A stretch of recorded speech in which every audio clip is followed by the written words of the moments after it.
અગાઉના વિડીયોમાં અચલ આધારે સૂચકાંક કઈ રીતે શોધી શકાય તે વિશે આપણે જોયું. તો હવે સૂચકાંક શોધવાની બીજી જ એક રીત જોઈએ એવી કે પરંપરિત આધારે સૂચકાંક. બરાબર. હવે દાખલાની રકમ જોઈએ તો કે એક કંપનીના 2020ના દરેક 2 મહિનાના અંતે શેરના બંધ ભાવ અંગેની માહિતી નીચે આપેલ છે. આ માહિતી પરથી પરંપરિત આધારે સૂચકાંક ગણો. આપણને કયા આધારે સૂચકાંક શોધવા કીધો? પરંપરિત આધારે. બરાબર. આગળના વિડીયોમાં અચલ આધારે સૂચકાંક જોઈ લો. હવે આ દાખલામાં આપણે પરંપરિત આધારે સૂચકાંક મેળવીશું. જો રકમ જોઈએ તો રકમ શું છે? તો રકમમાં એક ખાનામાં મહિના આપ્યા છે, બીજા ખાનામાં આપ્યો છે ભાવ રૂપિયામાં. બરાબર. જાન્યુઆરી, માર્ચ, મે, જુલાઈ, સપ્ટેમ્બર અને નવેમ્બર આ દરેક મહિનાના ભાવ આપ્યા છે રૂપિયામાં અને એનો ઉપયોગ કરીને આપણે શું શોધવાનું છે? પરંપરિત આધારે સૂચકાંક. બરાબર. હવે આપણે શું કરીશું? તો પરંપરિત આધારે સૂચકાંકનું સૂત્ર લખી દેશું. તો સૂત્ર કયું છે? પરંપરિત આધારે સૂચકાંક બરાબર ચાલુ વર્ષની ચલ કિંમત છેદમાં અગાઉના વર્ષની ચલ કિંમત ગુણ્યા 100. બરાબર. અચલ આધારની રીતમાં આપણે આધાર વર્ષની ચલ કિંમત લેતા હતા કારણ કે ત્યાં અચલ આધાર હતો. અહીંયા પરંપરિત આધારે છે એટલે આપણે શું કરીશું? તો ચાલુ વર્ષને તેના નજીકના વર્ષ સાથે સરખામણી કરવાની હોય એટલે છેદમાં અગાઉના વર્ષની ચલ કિંમત આવશે. બરાબર. હવે સૌપ્રથમ અહીંયા મહિના આપ્યા છે તો વર્ષની જગ્યાએ આપણે અહીંયા મહિના જોઈશું. તો જાન્યુઆરી મહિનાની ભાવ છે 22. તો તે 22 એ ચાલુ વર્ષની ચલ કિંમત થઈ જશે. છેદમાં અગાઉના વર્ષની ચલ કિંમત આપી છે? નથી આપી ને. તો અગાઉના વર્ષની ચલ કિંમત નથી આપી તો આપણે કેટલી લઈ લેશું? 100 ગુણ્યા કેટલા કરી દેશું? 100. બરાબર. હવે સાદું રૂપ આપીશું તો કેટલા આવી જશે?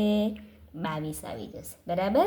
હવે માર્ચ મહિના માટે મેળવીએ પરંપરિતનું સૂચકાંક. તો માર્ચ મહિના માટે ચલ કિંમત કેટલી છે? 21.20. તો તે છે ચાલુ વર્ષની ચલ કિંમત થઈ જશે. છેદમાં શું આવે? અગાઉના વર્ષની. તો માર્ચનો અગાઉનો મહિનો કયો છે? જાન્યુઆરી. તો જાન્યુઆરીની ચલ કિંમત લેવી પડે. કેટલી લઈશું? 22 ગુણ્યા કેટલા કરી દેશું? 100. તો કેટલા આવશે? 96.36 આવશે. હવે મે માટે ગણતરી કરીશું.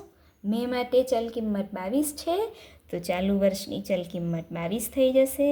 છેદમાં અગાઉનું એટલે માર્ચ. માર્ચની ચલ કિંમત કેટલી છે? તો 21.20 ગુણ્યા કેટલા કરી દેશું? 100. સાદું રૂપ આપશું તો 103.77. હવે જુલાઈ માટે ચાલુ વર્ષની ચલ કિંમત તો 23 આવશે. અગાઉનું વર્ષ એટલે કયું આવશે? મે. બરાબર. મે એટલે કેટલા થઈ જશે? છેદમાં 22 ગુણ્યા 100. સાદું રૂપ આપશું તો કેટલા થશે? 104.54. હવે સપ્ટેમ્બર માટે બરાબર ચાલુ વર્ષની ચલ કિંમત 24.70. અગાઉનું વર્ષ એટલે જુલાઈ. જુલાઈની ચલ કિંમત લઈશું 23 ગુણ્યા 100. સાદું રૂપ આપશું તો 160.39. હવે છેલ્લે છે નવેમ્બર. નવેમ્બરની ચલ કિંમત કેટલી છે? 26. તો તે ચાલુ વર્ષની થઈ જશે. છેદમાં અગાઉનું વર્ષ એટલે કે મહિનો સપ્ટેમ્બર છે તો અગાઉના વર્ષની ચલ કિંમત કેટલી લખીશું? 24.70 ગુણ્યા કેટલા કરી દેશું? 100. સાદું રૂપ આપશું તો કેટલા થશે? 105.26. બરાબર. તો આ રીતે આપણે પરંપરિત આધારે સૂચકાંકનો દાખલો કરી શકીએ. આ સૂત્ર લખવું પડે. જો તમે આ સૂત્ર નહીં લખવા માંગતા હોય તો અગાઉ મેં કીધું તે જ શું આવે? P1 છેદમાં P0 ગુણ્યા 100. તો આ સૂત્ર લઈને પણ તમે અહીંયા દાખલો કરી શકો. બરાબર.